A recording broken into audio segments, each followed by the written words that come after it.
ഈ ഒരു പ്രശ്നം വയനാട് ജില്ലയിൽ ഏറ്റവും വലിയൊരു പ്രശ്നമായി തീരാനുള്ള സാധ്യത കാണുന്നുണ്ട്. കാരണം നമസ്കാരം.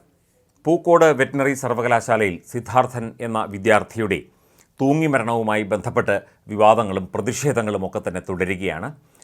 വിദ്യാർത്ഥിയുടെ മരണത്തിന് ഉത്തരവാദികളായവരെ ഉടൻ അറസ്റ്റ് ചെയ്യണമെന്ന ആവശ്യവുമായി യൂത്ത് കോൺഗ്രസ് നടത്തിയ പ്രതിഷേധ പരിപാടിയിൽ നേരിയ തോതിൽ സംഘർഷമുണ്ടായി. ബാരിക്കേഡ് മറികടക്കാൻ ശ്രമിച്ച യൂത്ത് കോൺഗ്രസ് പ്രവർത്തകനെ പോലീസ് വാഹനത്തിൽ പിടിച്ചുകയറ്റി ഇദ്ദേഹത്തെ വിട്ടുകിട്ടണമെന്ന് ആവശ്യപ്പെട്ടായിരുന്നു പോലീസും യൂത്ത് കോൺഗ്രസ് പ്രവർത്തകരും തമ്മിൽ വാക്കേറ്റം നടന്നത്. തന്നെ മരണത്തിൽ ഉൾപ്പെട്ട എല്ലാവരെയും അറസ്റ്റ് ചെയ്യണമെന്ന് ആവശ്യപ്പെട്ടുകൊണ്ട് യൂത്ത് കോൺഗ്രസ് നടത്തിയ പ്രതിഷേധ ധർണ ഇപ്പോൾ വലിയൊരു സംഘർഷത്തിന് ഇടയാക്കിയ ഒരു അവസ്ഥയാണുള്ളത്.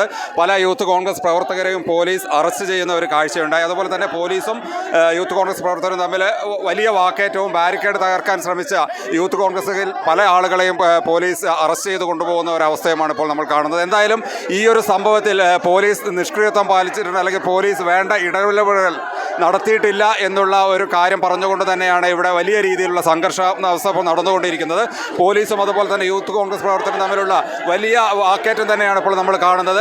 ഇവിടെ പോലീസുമായിട്ടുള്ള ഒരു അടി പോലും നടക്കാം, അല്ലെങ്കിൽ പോലീസ് ലാത്തി വീശി തുടങ്ങിയിട്ടുണ്ട്. എന്തായാലും ഈ പ്രശ്നം എത്രയും പെട്ടെന്ന് തീർത്തെങ്കിൽ സ്ത്രീകളടക്കമുള്ള യൂത്ത് കോൺഗ്രസ് പ്രവർത്തകരാണ് ഇപ്പോൾ ഇവിടെ തടിച്ചുകൂടിയിരിക്കുന്നത്. എന്തായാലും ഈ ഒരു പ്രശ്നം വയനാട് ജില്ലയിൽ ഏറ്റവും വലിയൊരു പ്രശ്നമായി തീരാനുള്ള സാധ്യത കാണുന്നുണ്ട്. കാരണം എത്രയും പെട്ടെന്ന് ഈ പ്രതികളെ മുഴുവൻ അറസ്റ്റ് ചെയ്യണം, അല്ലെങ്കിൽ പോലീസും ഡിവൈഎഫ്ഐ അല്ലെങ്കിൽ സർക്കാരും തമ്മിൽ ഒത്തുകളിക്കുകയാണ് എന്നാണ് യൂത്ത് കോൺഗ്രസ് പ്രവർത്തകർ ആരോപിക്കുന്നത്. എന്തായാലും ഇവിടെ ബാരിക്കേഡ് തകർക്കാൻ വേണ്ടി ശ്രമിച്ച യൂത്ത് കോൺഗ്രസ് പ്രവർത്തകരിൽ പലരെയും അറസ്റ്റ് ചെയ്യുന്ന അല്ലെങ്കിൽ പോലീസ് വാഹനത്തിലേക്ക് കയറ്റി കൊണ്ടുപോകുന്ന ഒരു അവസ്ഥയുണ്ടായി. എന്നാൽ അവരെ പുറത്തുവിടണമെന്നൊരാവശ്യവുമായിട്ടാണ് ഇപ്പോൾ ഇവിടെ ഈ ഉന്തും തള്ളും നടക്കുന്നത്.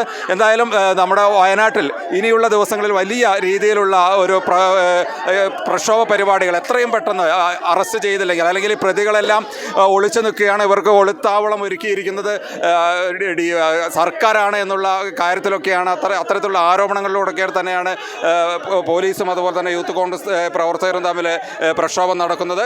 എന്തായാലും സ്ഥലത്ത് സംഘർഷാവസ്ഥ തന്നെയാണ് ഇപ്പോൾ നമുക്ക് കാണാൻ കഴിയുന്നത്.